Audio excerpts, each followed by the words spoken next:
The book of Proverbs. Proverbs, chapter 1.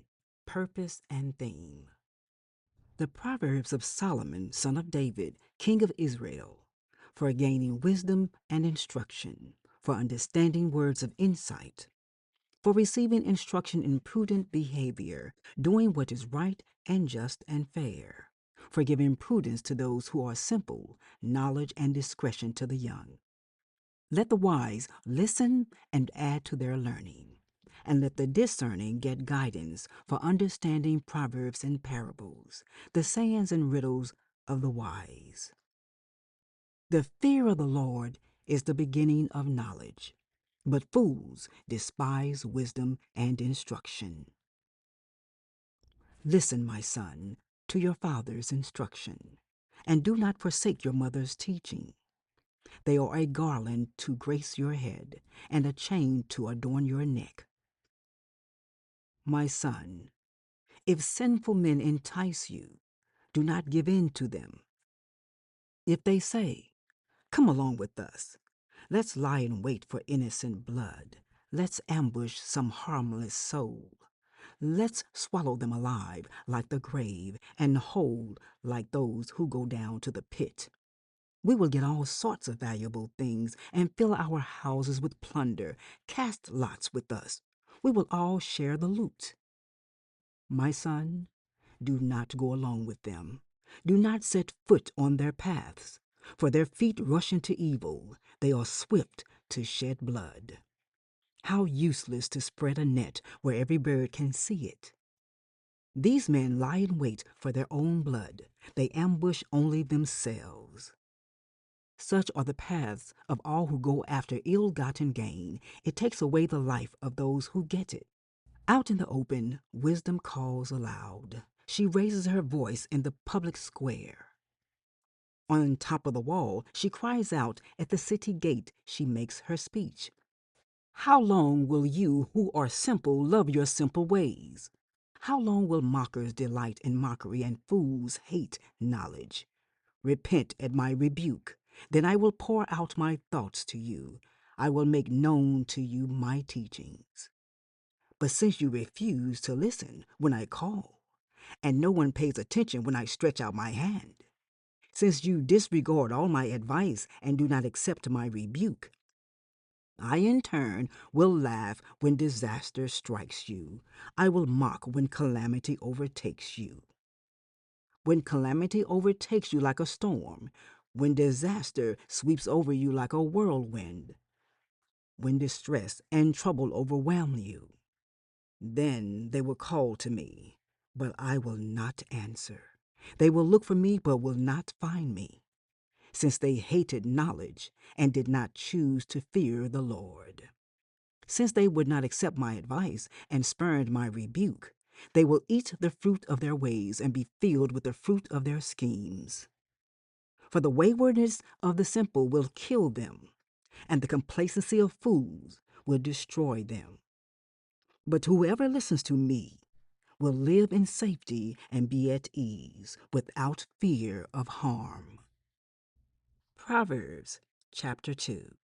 My son, if you accept my words and store up my commands within you, turning your ear to wisdom and applying your heart to understanding, indeed, if you call out for insight and cry aloud for understanding, and if you look for it as for silver and search for it as for hidden treasure, then you will understand the fear of the Lord and find the knowledge of God. For the Lord gives wisdom. From his mouth come knowledge and understanding. He holds success in store for the upright. He is a shield to those whose walk is blameless. For he guards the course of the just and protects the way of his faithful ones. Then you will understand what is right and just and fair, every good path. For wisdom will enter your heart, and knowledge will be pleasant to your soul.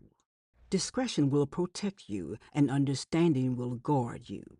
Wisdom will save you from the ways of wicked men, from men whose words are perverse, who have left the straight paths to walk in dark ways, who delight in doing wrong and rejoice in the perverseness of evil, whose paths are crooked and are devious in their ways. Wisdom will save you also from the adulterous woman, from the wayward woman with her seductive words, who has left the partner of her youth and ignored the covenant she made before God. Surely her house leads down to death, and her paths to the spirits of the dead. None who go to her return or attain the paths of life. Thus you will walk in the ways of the good and keep to the paths of the righteous. For the upright will live in the land, and the blameless will remain in it. But the wicked will be cut off from the land, and the unfaithful will be torn from it. Proverbs chapter 3. My son, do not forget my teaching, but keep my commands in your heart, for they will prolong your life many years and bring you peace and prosperity. Let love and faithfulness never leave you. Bind them around your neck. Write them on the tablet of your heart. Then you will win favor and a good name in the sight of God and man. Trust in the Lord with all your heart, and lean not on your own understanding. In all your ways submit to him, and he will make your paths straight. Do not be wise in your own eyes. Fear the Lord and shun evil. This will bring health to your body and nourishment to your bones. Honor the Lord with your wealth, with the first fruits of all your crops. Then your barns will be filled to overflowing, and your vats will brim over with new wine. My son, do not despise the Lord's discipline, and do not resent his rebuke, because the Lord disciplines those he loves.